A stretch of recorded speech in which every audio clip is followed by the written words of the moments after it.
जब भी हम व्रत रखने की सोचते हैं एक दुविधा में पड़ जाते हैं कि भाई क्या खाएं और क्या ना खाएं। और अगर व्रत आपके थोड़े से लंबे हैं तो आपको चाहिए होती है वैरायटी।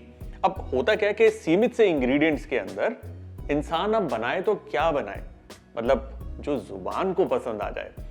तो है ना मेरे पास, आज हम बनाएंगे व्रत वाले साबूदाना और आलू के पराठे। और इनकी खासियत ये है कि ये फटाफट बन जाएंगे, एट द सेम टाइम इनको पकाना बहुत आसान है। और जिनको आलू पराठा पसंद है वो आलू पराठे को थोड़ा कम मिस करेंगे।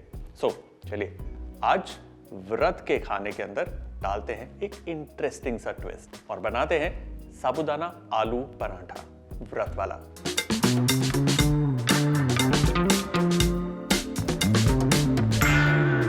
नाउ ये जो इंटरेस्टिंग सा पराठा है इसको बनाने के लिए हम इस्तेमाल करेंगे साबूदाना। नाउ साबूदाना जो होता है थोड़ा हार्ड होता है, इसलिए उसको टेंडर करने के लिए हम डालेंगे पानी। अब जितना आपने साबूदाना लिया है, मिसाल के तौर पर 1 कटोरी साबूदाना, तो उसके अंदर 1 कटोरी पानी। और अब इसे हम रख देंगे एक तरफ ताकि ये फूल जाए। 4 से 6 घंटे लगेंगे इस भाई साहब को तैयार होने के लिए, इसलिए अगर आप ये रेसिपी बना रहे हैं ये स्टेप आप एडवांस में करके रखिए।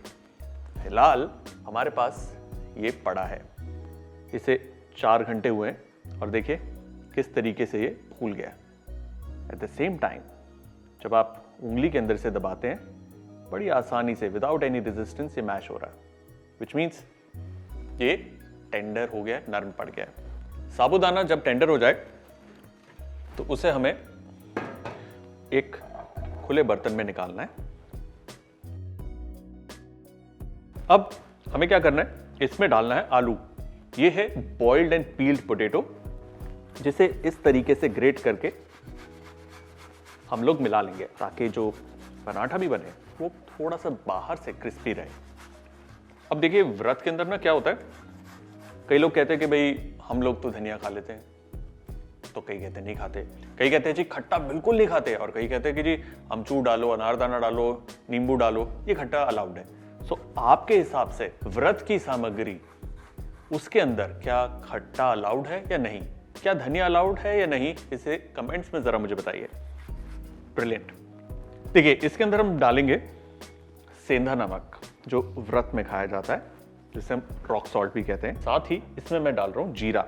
अब ये जीरा जो है मैंने हल्का सा पैन में भून लिया था ताकि इसका एक अच्छा रोस्टेड फ्लेवर आए। इसमें मैं डाल रहा हूं थोड़ी बारीक कटी हुई हरी मिर्च। और अब इसको बाइंड करने के लिए हम पीसेंगे साबूदाना को, और इसे पीसने के लिए मैं इस्तेमाल कर रहा हूं बजाज स्प्लेंडोरा मिक्सर ग्राइंडर, जो आता है एंटी स्टेन कोटिंग के साथ, that helps you clean toughest of stains like turmeric with ease. Also, it has antiviral and antibacterial coating that helps to keep the hygiene quotient high. और ये तैयार, बढ़िया powder हो गया साबूदाना, और ये जाएगा हमारे इस डो के अंदर जरा सा, ताकि ये पूरे के पूरे डो को अच्छे से बाइंडिंग दे। नाउ इसी के साथ इसमें हम डालेंगे रोस्टेड मूंगफली, जो एक बढ़िया टेस्ट देती है। अगर आपको मूंगफली पसंद नहीं है, आप इसकी जगह पर रोस्टेड काजू या फिर रोस्टेड बादाम भी डाल सकते हैं। और डालने का क्या तरीका है, फिर से इसे दरदरा पीसना है।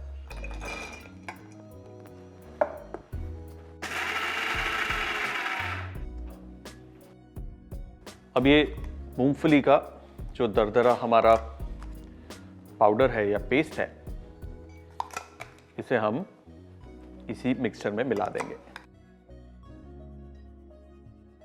ट्रस्ट मी, ये जो मूंगफली हमने ऐड करी है ना, ये एक बहुत ही बढ़िया टेस्ट देती है इस पूरी डिश को। इसमें जाएगा ताजा कोतमीर, और अब इसे आराम से इत्मीनान से मिला लीजिए।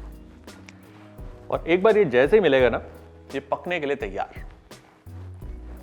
बेहद सिंपल, और इसके अंदर जो की फ्लेवर है जो आपको ध्यान में रखना है वो है भुनी हुई मूंगफली, या उसकी जगह आप भुना हुआ कोई नट भी इस्तेमाल कर सकते हैं। हमारा ये जो डो है ये तैयार है। ये देखिए थोड़ा विचित्र है, नॉर्मल आलू पराठे की तरह नहीं है, क्योंकि ये व्रत स्पेशल है।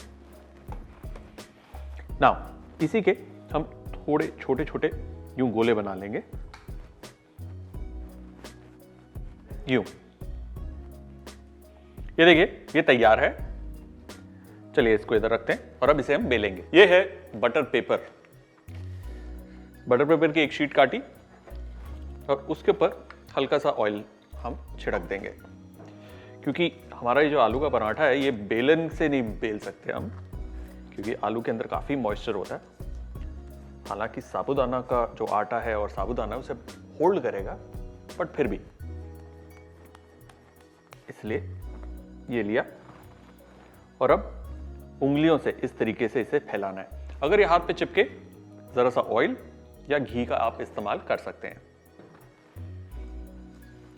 यूं फैला लिया। अब आप देखेंगे एजेस जो है वो ऑब्वियसली स्प्लिट हो रही है, फट रही हैं, तो एजेस से हम यूं अंदर की तरफ इसे टैप करेंगे ताकि इसका एक अच्छा गोल आकार बन जाए।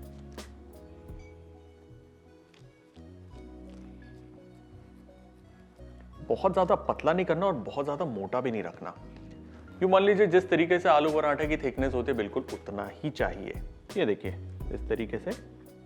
सेकने से पहले इसके ऊपर की तरफ हम डालेंगे ऑयल और ऑयल को अच्छे से इसके ऊपर फैला लेंगे।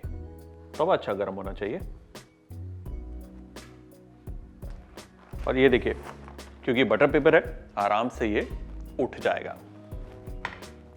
बटर पेपर समेत इस तरीके से, और बटर पेपर को अब हम रिमूव कर लेंगे।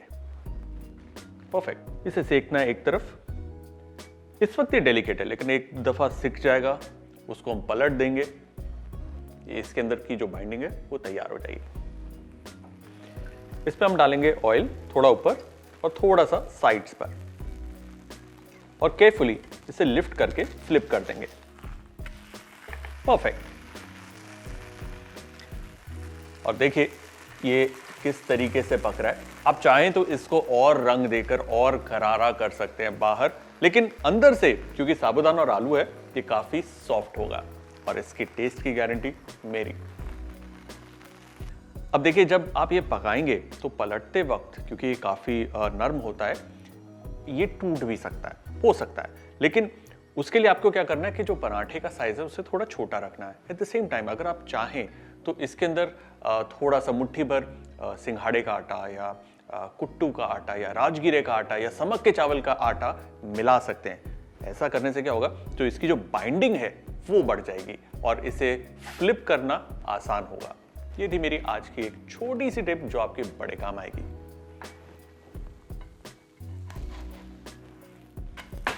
अरे वाह, क्या सूरत है आपकी, क्या सूरत है आपकी।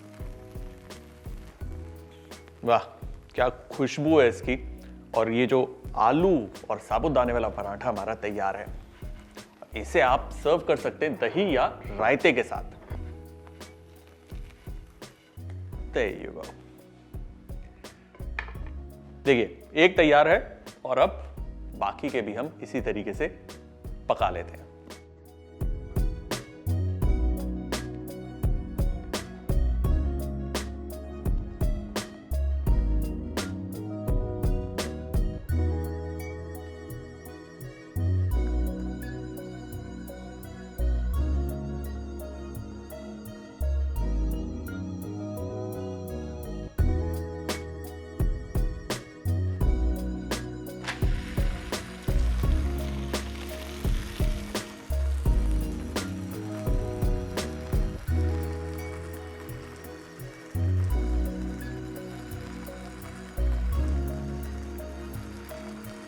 और ये आखिरी वाला, ये देखिए क्या बढ़िया साबूदाना और आलू का पराठा तैयार है।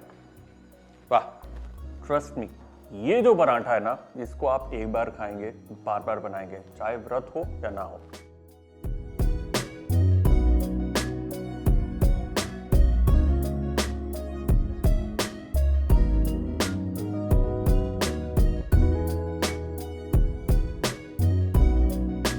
व्रत वाले आलू और साबूदाना के पराठे डन।